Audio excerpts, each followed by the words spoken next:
We're here for you. If you haven't checked out the podcast, please do. Go to any of iTunes, Stitcher, Pandora, Spotify, any of those. You can see the podcast there. Download it, subscribe, be a part of it. And then also don't forget our free book that we're giving. So we're giving a copy of my book out absolutely free. We pay for the book. You pay for a little bit of shipping and handling. We send it right to you. And then you can get started right in the game plan. That is the starting point for sure. If you want to learn how to live a healthier lifestyle, all this stuff I talk about is condensed in one book to make a difference, to make an impact, and to really help you to be able to thrive and not just barely make it. And we want to see you really do well, not just sit around and ho-hum it. We want to see you crush it. That's what this thing's about. All right, food flavors come from surprising sources. I bet you never thought about this. You know, I always say the food flavors and like the colorings and all that. Be careful of that with your kids.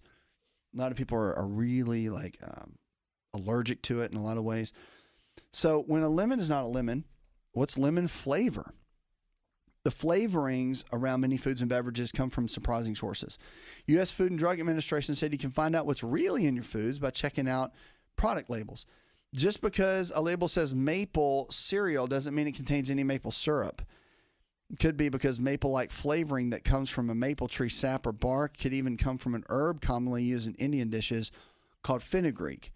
So the cereal also can have artificial maple flavorings that doesn't come from any natural source at all. So FDA said it's not really regulated as long as it's on the ingredient list that they approve.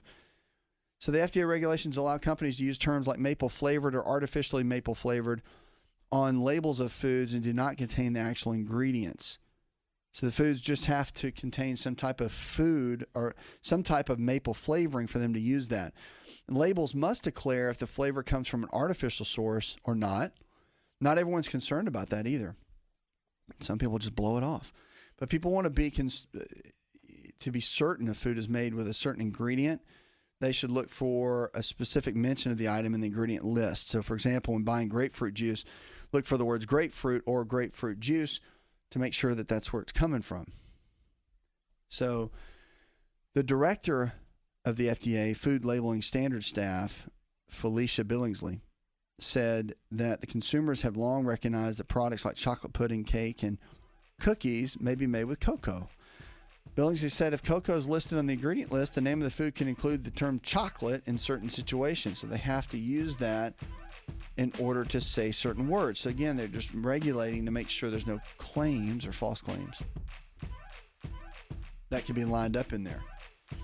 So interestingly enough, that's how they look at it, and that's exactly how they work it and they word it. So it's interesting to see how that game is played. Because every company that does anything with food is looking for one little angle to not have to use, maybe to put an ingredient in, but can use the word for marketing purposes. Because we know that the marketing on the food packaging is what grabs everybody. Of course, it's got to taste a certain way and all that, but the marketing of the packaging is what's really the most interesting. 888-283-7272. Give us a call. Go to the website, go to asarx.com. If you haven't got a free copy of the book, go check it out. Go to myfreehealthbook.com, myfreehealthbook.com. You can get it there. And also coming up, I've got some keys you don't want to miss about smartphone use. And it's a link to some health challenges that we're facing. Look, we're in a time now where we use smartphones every day. 86% of the world population has a cell phone. Think about that. So we're almost global with everybody in that category. So we're going to talk about some of the dangers of that when we come back.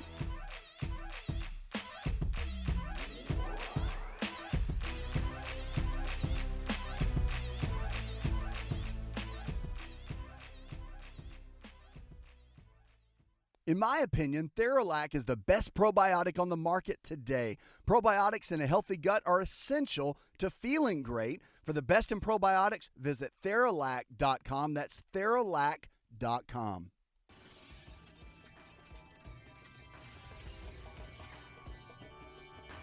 To find out more, connect with On Call Radio online at InShapeNetwork.com. Welcome back to the show, 888-283-7272. That's 888-283-7272. What are you struggling with? Let's talk about it.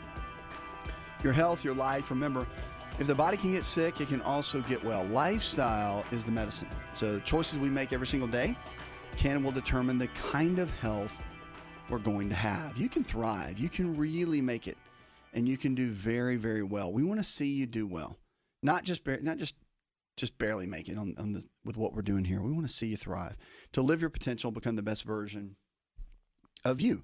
So give us a call, we'll make you part of the show. And then also don't forget Healthy University, something you should look at. Go to our website, check it out. It's our community, and it's also our platform to be able to teach you all about what healthy even means, to take you from where you are to where you need to be. Because look, you can't achieve your goals in life. You can't make the money you want in life. You can't do everything you want to do in life, to be your best parents and grandparents and all that, unless you have your health. Health is the vehicle to pursue your goals. Health is the vehicle to be able to facilitate and complete all that you're wanting to complete. And that's what this show's all about, helping you do that. Let's get on the phones and talk to Terry. Hi, Terry. Hello. I'm calling on behalf of my husband, who has been suffering gastrointestinal distress here for about 7 days. He's had diarrhea, cramping, just can't even keep the blandest of foods, kind of in and remaining settled. We've tried scrambled eggs and toast, oatmeal and rice milk, and bananas, and he's functioning every day and going to work, but it's waking him up in the night and just can't be good. Nothing is staying where it should. I can't believe his body's able to extract much of the nutrition it needs out of what he's putting in. So I'm wondering if you might have any ideas or recommendations. We're thinking if it was food poisoning, it should have passed. If it were some kind of bacterial intestinal flu, he would have had aches, pains, fever, rather than just this ongoing now kind of condition. But maybe we just need to give it 10 days. I don't know. Yeah, I mean, with something like that, if he's got a gastro, it could be something simple. I mean, it could just be an irritation, could be a virus, a lot of could be's. I would definitely have it looked at by his primary care and tested. You can even have a stool sample done, and they can figure out exactly what's happening. Or, because if it's been going on that long, that's a little bit long to be consistent. So there's some other factors that could be looked at, but I would definitely have it stool sample or culture done to see what the number, or see what it shows. Because again, it could be nothing, it could be something. So you just want to get it looked at, and that way everything can be ruled in and ruled out. It's not like something you just want to take bentonite clay and ionic silver and just sit there and take it and, no, let's hope it works out. It's usually good to go in and get it looked at. Now, if they tell you it'll resolve, or it doesn't look like much, or whatever they tell you, then you can start looking at more of the natural options, but I would definitely get it looked at first. You just need a baseline for what it is. You need them just to give you a good baseline for what's actually there. And then once you get that, then you'll be able to get a good overview of really what's happening. Okay. But keep me posted. I want to understand, kind of walk with you through that process. So let me know how it goes.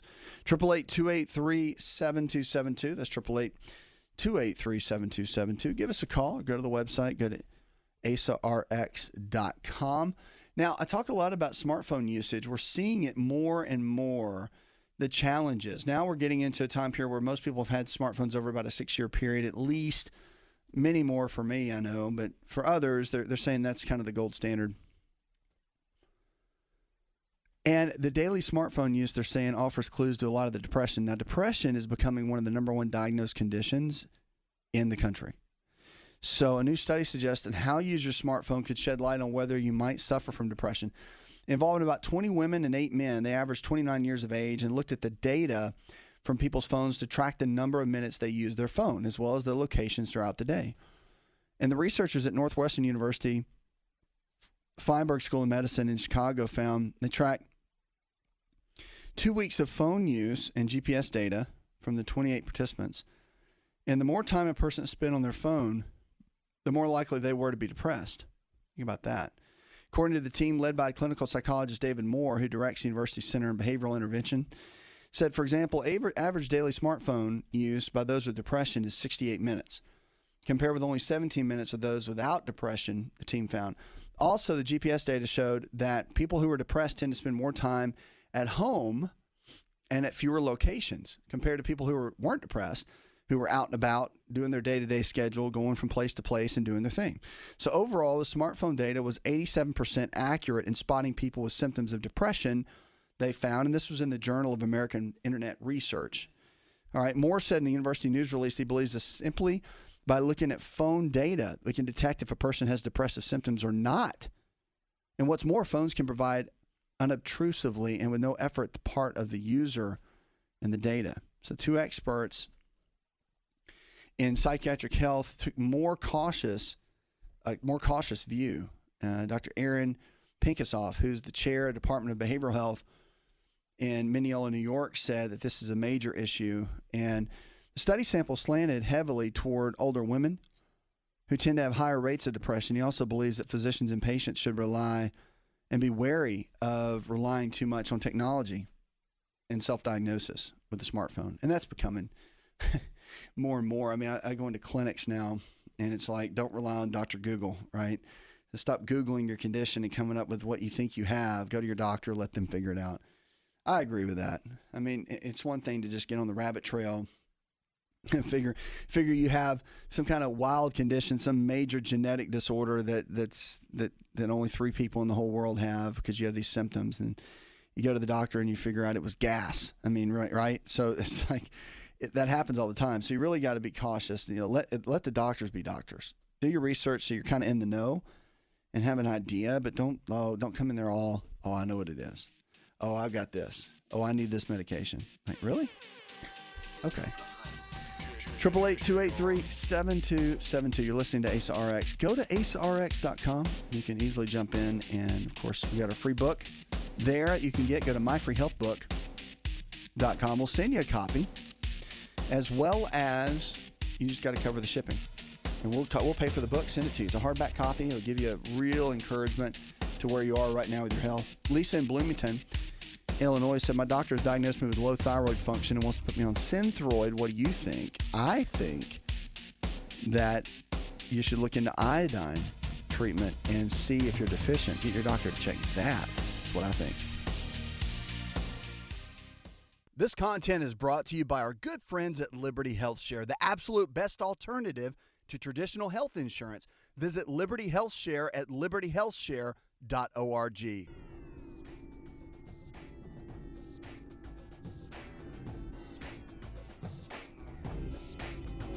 To find out more, visit the show online, InShapeNetwork.com.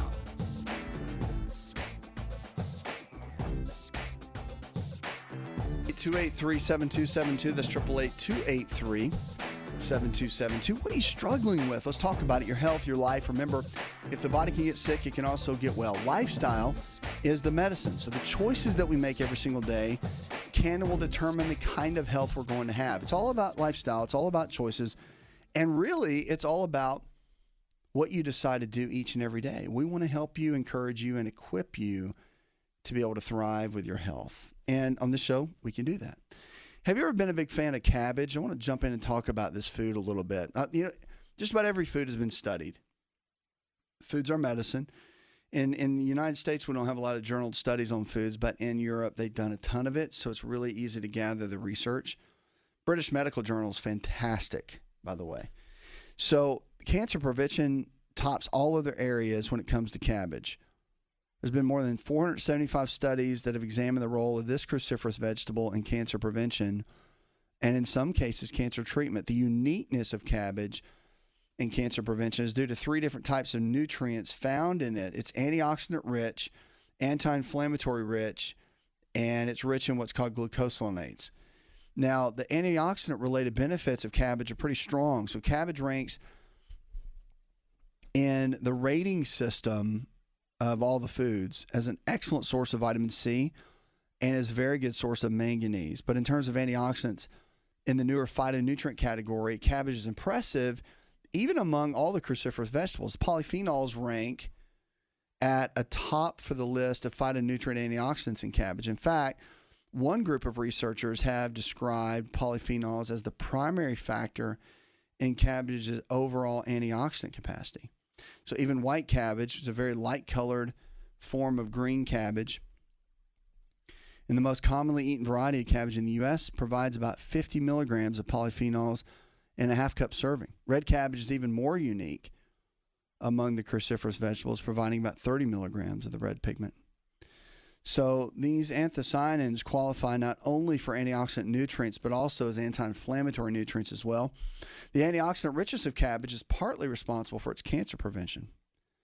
So something to really think about. Chronic oxidative stress, which is what we see, in and of itself can be a risk factor in the development of cancer itself. So anti-inflammatory benefits, there's a lot. So without sufficient intake of anti-inflammatory nutrients, regulation of our inflammatory system can be compromised. And we can experience the problem of chronic inflammation, especially when combined together with oxidative stress and chronic inflammation. It's a risk factor for development of cancer. The anthocyanins found in red cabbage are well documented in this case. Now, these glucosinolates I'm talking about, what are those? Well, they're really big on cancer prevention. So given the roles of oxidative stress and chronic inflammation as risk factors for cancer, the antioxidant and anti-inflammatory richness of cabbage would provide anti-cancer health benefits without the addition of cabbage's glucosinolates. But glucosinolates are found, and here's the deal. What they really help against are things like bladder cancer. There are a lot of the estrogen-based cancers, okay? Bladder cancer, breast cancer, colon cancer, and prostate cancer. Now, if you don't know much about the colon cancer, it's second leading cause of cancer. So number one is lung. If you didn't know that, number two is colon. So we get hung up in breast and prostate because we hear about it all the time, but the reality is lung is number one still worldwide. And then number two is colon. Do you think about it? Air quality and the food quality. And then everything else kind of stems after that. But those are your main cancers right there that people struggle with. And those are ones you definitely don't want to have. Right, no fun. I've watched so many people, loved ones, go through the process, and it's not a fun process to watch, and it's definitely not, I'm sure, to be the one going through it either. So it becomes a big challenge for anyone that has to face that. So your habits, folks. I mean, your habits are so important. The food you eat every single day, the choices you make, the relationships you keep, the exercise you do or don't do. All of that makes a difference in impacting your overall health. It really does. So that's the big key. Now, we're talking about cabbage and its benefits. Got a lot of benefits. We're talking about digestive tract support too. Go to asarx.com. You can find more information. I talk about this sort of thing in the articles and blog and whatnot. Go to asarx.com. You can check it out. But it's got great digestive tract support. So we're talking about cabbage and what it can do. It's strong anti-cancer, strong immune system, strong for cardiovascular, we're going to talk about in just a minute. But it's got a long-established health and research in the role of cabbage juice helping with stomach ulcers. So these peptic ulcers that people get, cabbage juice can help to relieve that and help make it work better. So the nutrients of these glucosinates can be helpful. ITCs are made for them, antioxidant polyphenols and amino acid substances called glutamine. Glutamine's huge, by the way. And in the case of these ITCs, digestive tract benefits include proper regulation of bacterial populations of things like Helicobacter pylori. Okay, H. pylori. You ever heard of that? Well, cabbage and cabbage juice is great at working with that and defending against it. So cardiovascular support's another big one. This one I really get excited about. Anytime I can find a food that does so much, can help so much and just do so much, that's really the main game plan. All right, so you can count on cabbage to provide a couple things. Number one is cardiovascular system with valuable support in the form of cholesterol reduction. Researchers understand exactly how this process takes place. Your liver uses cholesterol as a basic building block to produce bile acids. And these bile acids are specialized molecules that aid in the digestion and absorption of fat through a process called emulsification. So the molecules are typically stored in fluid form in your gallbladder. And then when you eat a fat-containing meal, they get released into the intestine where they're ready to help the fat for interaction enzymes, eventually absorption up into the body. So when you eat cabbage, the fiber-related nutrients in this cruciferous vegetable bind together with some of the bile acids in the intestine in such a way that they simply stay inside the intestine. So when this happens, your liver needs to replace the lost bile acids. So that's a big, big piece with it that we have to look at, that's a big one. So one of the keys you got to look at, I think, you've got to look at the bile acids and what they're doing. But bottom line is cabbage makes an impact. And even if you want to just blend it up in your smoothies or make your own separate meal by itself, cabbage is something you can include in your routine with your vegetables every single day and never go wrong. Like, it's got so many benefits. And guys, here's the deal. We got to watch out for excess estrogens that can build up in our system from the food supply, and this is a great way to do that. Cabbage is a great way to avoid that and make sure that it stays out of your system in a great way. 888-283-7272. Give us a call. You're listening to Asa Rx. Right here, go to asarx.com. All right, let's talk to Elsa, who's on the phone. My challenge right now is that I've just recently quit smoking as of last Monday. I'm on a health regimen that I've provided for myself, which is smoothies and, eating fish and chicken, no fried foods, no extreme carbohydrates. So I'm just trying to see what it is that you all can help me with to do better in the way of eating, and then also help me stay away from the smoking. Right. So the biggest thing is, first of all, congratulations, you quit smoking. Like, that is a huge deal. Like, woo, like, that's a huge deal. I'm excited for you. That's a big step. It is. So when you can recognize, hey, I've got to make some changes. I know how hard smoking can be for people to quit and to give up. But when you have certainty, right? When you have a certain reason why, when you have a loved one, or you love yourself enough, or you love others, and you say, you know what? I am going to stop this. This is the behavior that's going to take me down the wrong path, down the wrong road, and I'm just going to stop it. So when you get to that point, I think that's a big deal, and I'm really excited for you, because that's amazing. So with that being said, yeah, I think that really your starting point for you is going to be your eating habits. Don't forget that that's your number one.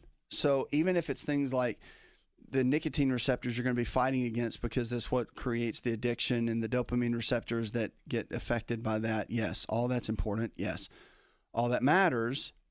But the other thing I want to encourage you with is that there's so much more to it, meaning that you can get to a place where you don't have to be stuck, okay? You can get to a place where you don't have to be in a tough position. And I would just say to you that if you start with things like the anti-inflammatory based diet, if you eat equal amounts of lean protein sources like chicken, fish, beef, or eggs, low glycemic carbohydrates in the form of fruits and vegetables, healthy fats, things like almonds, walnuts, cashews, avocados, if you really start to get that balanced out, get the gut flora balanced out, the right kind of amino acids, the right kind of probiotics, and you get all that lined up, then you're going to be in a good position. And that's where I would start. I would start there. Because once you do that, then with what you're working on from an addictive standpoint, your body's going to be built like a fortress. And then get some lab tests done to figure out what your overall nutritional deficiencies are. Because your gut health is going to be the first and foremost. Once you clear the inflammation out of that, then you can start checking to see what your deficiencies are. Deficiencies are key, as you know. You've got to make sure the deficiencies are down, and that your body is strong, and that it's able, and that it's positioned in a really good way for you to be able to really do well. So I would start there. Eating habits. If you need help, you can get a free copy of my book. Just go to myfreehealthbook.com, and we'll send you a book for free. We'll just send it to you for free. You just got to cover the shipping. Take care of the little shipping cost, and we'll send you the hardback copy for free. Go to myfreehealthbook.com. Okay, hon? Get started there. Keep me posted on how things are going, because you're going the right way. Like, you quit smoking. That's huge. I'm so proud of you. Hi, it's Asa. I'm giving you a copy of my best-selling book for free to help you in your health journey today. I'll pay for the book. All you do is just cover the small shipping and handling costs. Go to asarx.com and get your free book today.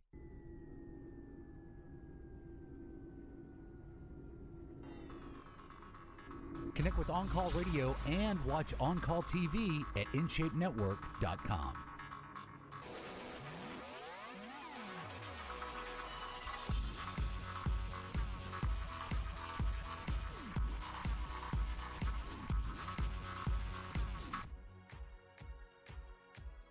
Welcome back to the show, 888-283-7272. This 888-283-7272. What are you struggling with? Let's talk about it. Your health, your life.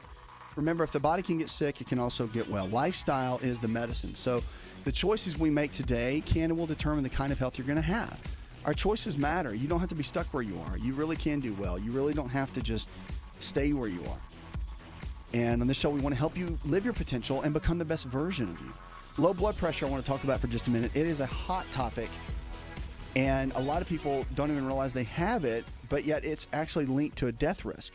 You always think high blood pressure, well, that's a death risk, right? Because you're dealing with high blood pressure, potentially for heart disease. But what about low blood pressure? We never talk about it much. Lowering blood pressure to a healthy level, it's a goal for a lot of people, but chronic kidney disease patients with very low diastolic blood pressure, okay? Pressure can go too low, and it's linked to a higher risk of death. New limits for a safe level of low blood pressure may be in order, researchers say.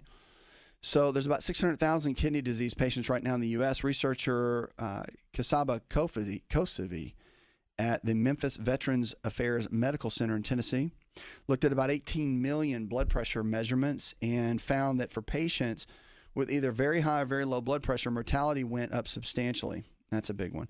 So researchers found that blood pressures in the range of 130 to 150 over 70 to 89 were associated with the best outcomes in clinic, and even men with kidney disease had better outcomes. So with chronic kidney disease, though, then that's where the concern is. The more than 20 million people have kidney disease based on what the CDC has said. And one of the main messages in this is that the fuzzy boundaries of normal blood pressure tend to be a big piece of this that we're looking at. So 90 over 60 should prompt a checkup. So if it's 90 over 60, that person definitely needs to get everything looked at. That's super, super low. 110 to 115 over 70 to 75 is actually a sweet spot for a lot of people, okay? You start cranking up in the 130s and all that, you need to get it looked at. So what do you do about two symptoms of too low of blood pressure? Well, it's a good idea to get medical attention. If you get dizziness or lightheadedness, that's an issue. Fainting spells, feeling cold and clammy, blurry vision, feeling tired. A sudden change of lowering one blood pressure can be more concerning for an underlying health issue. However, in most cases, as long as the patient's not experiencing any symptoms, there's no cause for alarm. There's really not. So it's one of those things that you realize what it is, you maintain it. And another thing that's not listed here that I got to tell you is sometimes the lack of salt in the diet, because we're so freaked out over salt, but good Celtic Himalayan pink sea salt that has full of minerals, trace minerals, is actually really good for you. And if you've got an adrenal condition, which usually does not get looked at, but if you have an adrenal condition, that can be researched. And many times that can be one of the main reasons that you've got low blood pressure. So I'll get that checked out first. Make sure you get as you get all this other stuff checked out, make sure the adrenals get looked at, because if adrenal output is low, then you're going to have low blood pressure, and then that can be easily remedied by salt and rest. And then that can bring up everything, and it's not even kidney related. So there's a lot of things like that that need to be looked at. But I would first and foremost get it checked out and see what your body's doing in that regard. That's a big deal. Okay, let's get on the phones and go with Alexa. Hi, Alexa. I take methotrexate injections every week for my arthritis. I got rheumatoid arthritis, osteoporosis, and many other chronic diseases. Well, I'll tell you, so with arthritis, one of the big things you got to step back and do, and this is important, remember it's an itis. So itis means inflammation. And if it's rheumatoid, of course, there's a strong autoimmune component to it. And that's definitely an indicator for this. So you got an autoimmune condition that's probably kicked in. But then if it's osteoarthritis, sometimes people have both. That's just more of a wear and tear. And a lot of times it's more nutritionally deficient or nutrition deficient related. And once you build those areas back up, then you can kind of rebuild your game plan and it can make a difference. So I would focus in more than anything on getting the inflammation down. It's kind of our basics of what we teach here. So if you need a free copy of my book, go to myfreehealthbook.com. You can get a copy of it and we'll send you, I'll pay for it. I'll send it to you. You just got to cover the shipping, pay for the shipping costs. And we'll send you the book. And then you can get started. It's got a great anti-inflammatory diet in there, basics, gives you really a good place to start, and really lines up everything for you. Because you got to realize that with arthritis, it's an itis, right? So there's pain involved, it's inflammation. But where does inflammation start? Inflammation starts in the gut. And when inflammation starts in the gut, then that's where the challenges happen. If you don't take care of the gut, if you don't keep the gut healthy, then that's where everything begins to kick in. So start there, and then figure out exactly what nutritional deficiencies you have. So in some areas of your body, it's going to be high and low. Some areas are going to be much better than others, right? So you got to figure out what those are. But I'll tell you, this is super important too. I'll tell you this, that as you're walking through this process, make sure, and this is a big deal with arthritis, is that you keep moving. See, when everything hurts, everybody stops moving. No exercise, you cut it out, you kind of get couch bound, and you don't want to do anything because it hurts. But if you will start doing some kind of motion, I will tell you this, all the studies are showing that if you'll just get some kind of exercise, I mean, get in a pool and walk around, jump up and down on a little mini trampoline, walk, just get on a bike and ride if everything hurts. But do whatever you can to get your body moving, because if you do that, if you maintain that and keep that on a regular basis, that's what it's going to take to be successful. You're going to have to, because arthritis is an itis, and it's just the joints being inflamed. That inflammation comes from the gut. Start clearing out the gut, you'll start clearing out everything. You'll feel better, you'll function better, you'll move better. I mean, everything will be better. That's the way to look at it. Puts another hour in the charts. I want to thank our producers, Mr. Fig, Derek Allen, and our chief engineer, John Garrison, and the rest of the team. Go tell one person something you learned on the show. Together, we can transform the health of our friends, our families, and our communities. This is the show that helps you live your potential. This is Asa Rx. This show is designed to provide accurate information of a general nature on the subject matter covered, and given with the understanding that neither the host nor the station is engaged with rendering any form of medical advice, diagnosis, or treatment. This information is not approved by the FDA and is not intended to diagnose, prevent, treat, or cure any disease. To experience more of Asa Rx audio, visit us at asarx.com.